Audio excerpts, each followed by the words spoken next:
just hopeless for them. So under the GLC expanding town scheme, we could buy a site in Huntingdon, and then staff that wished to move could get housing. So we bought 1.5 acres, put up a little factory, and 7 men moved up there and got houses. It was a tremendous benefit for them, and in a way for us. The object was to take all the manufacturing of the sheds and the fencing and the stuff out from Whetstone because it was too crowded, and try to make sales there. And then up at Huntingdon to cut and treat imported feather edge into lengths so that we made it the 5'6" feather edge, we dipped them up there and we sent them back to the depots. That's where we could sell them. And that was great. At one stage we were making some sheds. We sold over 1,000 little sheds to Tesco's. Chap came up and looked at them and said, kicked it, and he said, you've got to sell it for £75 or something like that. He had no idea of the quality or whatever it is that we put into it, just price. But it was successful. Then we were selling a lot of fencing at that stage, but in the spring we couldn't get enough concrete posts, which were becoming more popular. So I set about trying to find somebody who would make them. The existing manufacturers had produced some, but then when the rush came, they were hopelessly short of supply, and we were always on waiting for it. So we hunted around and we found a little firm in Bedford which said he could make what we wanted. He priced it. It looked too cheap. I asked him to check his prices because it was, in my opinion, too cheap. He said, okay. So we gave him the order, and I had my eyes wide open because I knew what was going to come. And sure enough, he rang up and asked for a check, and so it went on, and then he went bust. We bought the business, and at that stage, I think there was 7 men, a foreman called Stewart, and a pretty sort of messy yard. We tidied it up, and as time went by, we realized that we couldn't just continue making what they were making then, which was various things for contract builders, but also prefabricated pig flooring, which was used in pig huts, and a bit of fencing stuff. We took the decision, or Stuart took me to France and said, we'll go and see how they make it over there, because they were more advanced than we were. We made our concrete in effect in jelly molds. You fill the mold, leave it to set overnight, and you can only tip it out. In France, it was like sandcastles. You fill the mold.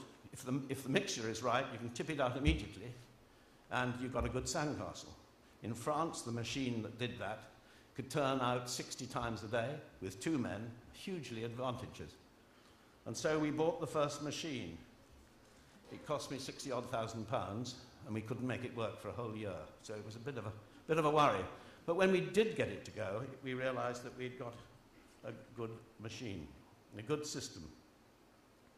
But the product was good and strong, but it didn't have the nice smooth finish that the traditional jelly mold types concrete post had, like a coping, which has to be the jelly mold way. So there was resistance. But then, a luck came again. October '87, the greatest gale southern England's ever had. Blew down fences and trees all over southern England.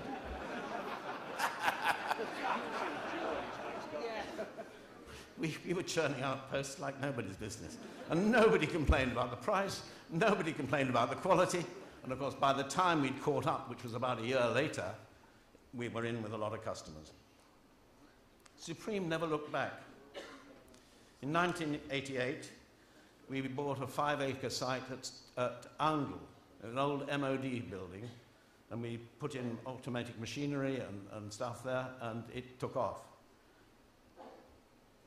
In '92, Crowthorne Concrete went bust. They supplied a lot of airfields and places like that with fencing, direct to contractors. In '93, Bournecrete went bust with their pre-stressed lintels. We bought that. Now, there was a tremendous amount of work to sort these out, and I still have no idea how we managed to pay for all these things. But something must have been going right. And Stuart, who was the foreman when he started, was then the MD, and he's here tonight too, takes a great responsibility for making the detailing of the products right. With Bournecrete, we bought another 3 acres of land that suddenly came up adjacent to us, and he looked to me, we ought to have it, so we bought it. And that enabled us then to put a new mixing plant in, away from the existing one, leaving space for a new factory, which we then built, and the whole thing set up. Completely automated. The outward sign of that was that all the employees that used to work at the old Bourne were as thin as rakes because they did everything by hand. As soon as we got our automation going, they became as fat as lice. They sat on their trucks or stood on their electric machines and didn't do much, or so it seemed. So why was Supreme successful? We took these decisions to invest, and we backed that with a lot of hard work. Stuart made the machines work, and we kept on refining them and working at them. We paid great attention to the price list so that the structure of the orders that came in suited the manufacturing process, but also suited the customer. We aimed to deliver everything within 2 days, a basket of products so that we could be more attractive than just a few things. And we, the directors and managers, spent a lot of time in the factories, walking around, looking, listening, and I say listening because it's important. Back at Lawson's, I'm sorry, we sold that to CRH, as you heard, for something like £30 million. It was enormously successful, and I miss it. We now set about, back at Whetstone, we set about developing a little bit of what we were doing there. We developed the old cottage sites, and I had a director, accountant, and he was keen on using some of the land that we'd accumulated to build some flats and some offices, which I agreed, and we went ahead. But then he got a bit ambitious, and we put in for a planning consent for a 40,000 square foot office block on our Harrow site. I was weak. I should have said no. We should have left it to the experts. We didn't. We built it. He said he could get the finance and he could manage it. By 93, interest rates were 17%. We owed the Barclays over £6 million. We were bust. I was gutted. How the hell could I put the show back on the road? Well, it's one of those extraordinary things that Barclays actually set up and lent me money. We had an overdraft, a loan, and some guarantees.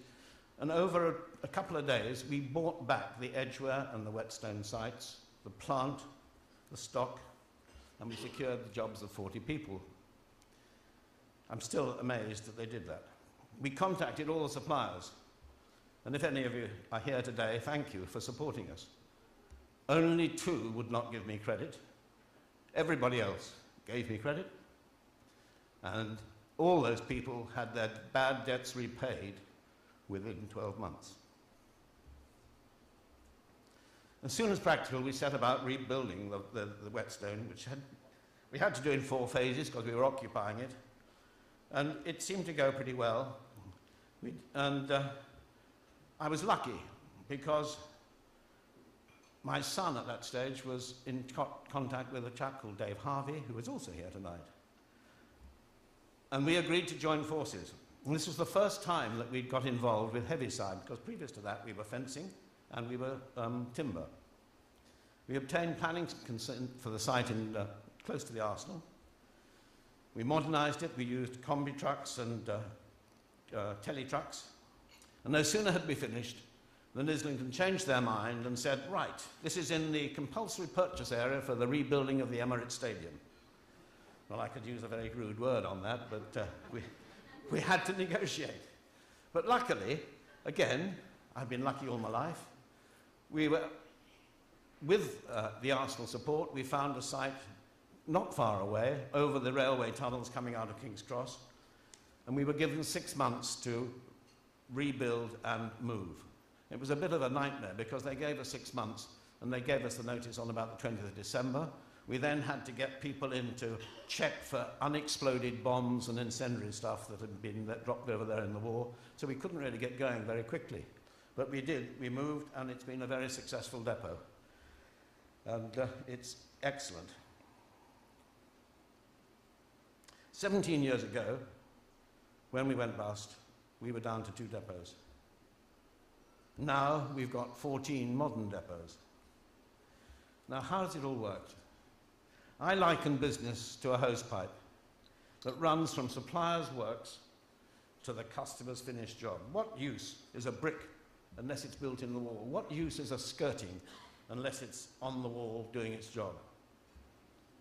So how do you get it there? And this is the problem. How do you get it from the sawmill or the brickworks into that position with the least cost, with the least damage? We often spend time worrying about the cost of the product, but it's all the handling on the way and the damage that takes place in the way that we ought to pay attention to, because that's where probably 5 or even 10% of slippage takes place. As years go by, that pipeline gets trodden on, compressed. It hinders the flow. People stand on it, practices, systems, and products change. So we need to find the kinks in that pipe. We go around and we talk to people and say, how are you getting on today? How's it going? And everybody says, oh, fine, okay, we're doing well. What we should ask is, what's wrong with what we're doing? What's wrong? Ask the salesman, what's wrong with our product? Why didn't it get there the day it was promised? Why is the packaging not right? We ought to ask what's wrong. Because as governors, we don't know what's wrong unless somebody tells us. We're not out there. So that's what we need. You need to ask, what's wrong? But to do that, and to get an honest answer, there's got to be trust between you and your employees. They've got to understand that when they say something, it will be acted upon, listened to, and dealt with. They may not get the answer they want, but they've got to trust you. A year ago, we started the profit sharing scheme because we felt it was right that everybody, from the bog cleaner to the MD, should share in the success. If they were going to turn off the lights and save a little bit, we had a motto: save a tenner, make a tenner. And if everybody could do that every day, it would increase our profits by $750,000. So it's a reasonable target. Well, if we could do that, why can't we give some back to the employees? This year, just this month, they've got their first share out, which is almost a week's wages. Again, the object is to try and say, not I work for them. You hear that everywhere, don't you? Look at the tube people and so forth. Rather, we work for us. That's what we want to get into our company. So my motives are simple. I believe in Christ crucified. We will be the best firm, with the best staff, and the best customer service. This means listening to people, trusting them, and acting promptly. And of course, one's word is one's bond. Ladies and gentlemen, judges, you will see a lot more of John Inverdale's riffraff in the days to come. Thank you, and on behalf of all Lawsons, for this great award. Thank you, gentlemen.